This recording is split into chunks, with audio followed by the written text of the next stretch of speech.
allez, on enchaîne et je vous parle d'Airbnb qui nous explique comment ils ont basculé, ils ont en fait partitionné leur base de données. Je vous explique. Le problème d'Airbnb, c'est qu'en gros, ils ont un trafic qui est hyper fort l'été et le reste de l'année, ça l'est beaucoup moins parce que du coup, pendant les vacances, il y a des gros pics de trafic. Et du coup, pour eux, c'est un petit peu un problème. Et donc, ils se sont dit, notamment par rapport à la charge de la base de données.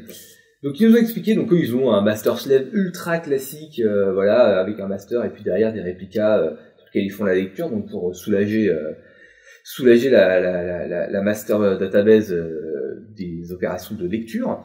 Mais ils utilisent MySQL, Amazon RDS, enfin bref, voilà, vraiment, ils ont une infrastructure pas classique, mais qu'on trouve couramment, dont on voit assez bien comment ils font.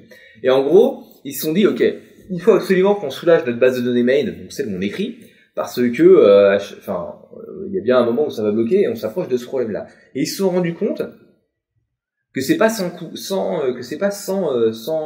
impact sur le code, parce qu'en gros ils se sont dit bon ok, ce qui se passe c'est que il y a un tiers des accès à la base qui concerne en fait les messages entre vendeurs et acheteurs. On sait genre bonjour, est-ce qu'il y a une piscine dans ta maison? Oui, il y en a une, mais elle marche pas. Bon. Là, des trucs un peu comme ça. Et donc du coup, un tiers des messages un tiers des accès base était à propos de ça. Donc ils se sont dit si on isole déjà tous les messages sur une autre base de données, ça va sérieusement soulager notre base de données principale. Sauf qu'évidemment, ils nous mentent pas, hein, ils nous promettent pas, pardon, de solution miracle. Évidemment, ils nous disent, bah ouais, on a dû recoder plein de trucs, parce que du coup, passer d'une base à l'autre, forcément, en termes d'application, on a dû remodifier pas mal l'applicatif. Mais ce qui est intéressant, c'est qu'ils nous ont ça, ils nous en parlent pas. Ce qui est rigolo, c'est qu'ils nous expliquent comment ils ont fait pour créer ce réplica. Et ils ont utilisé, en fait, les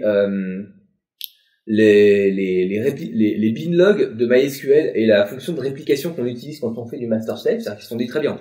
On va créer une troisième base qui va s'appeler message master, qui va être un réplica du main master, et on va utiliser une fonctionnalité de replication filter qui va dire bah moi je veux que tu m'envoies que ces contenus-là, donc que ces tables, que ces trucs-là.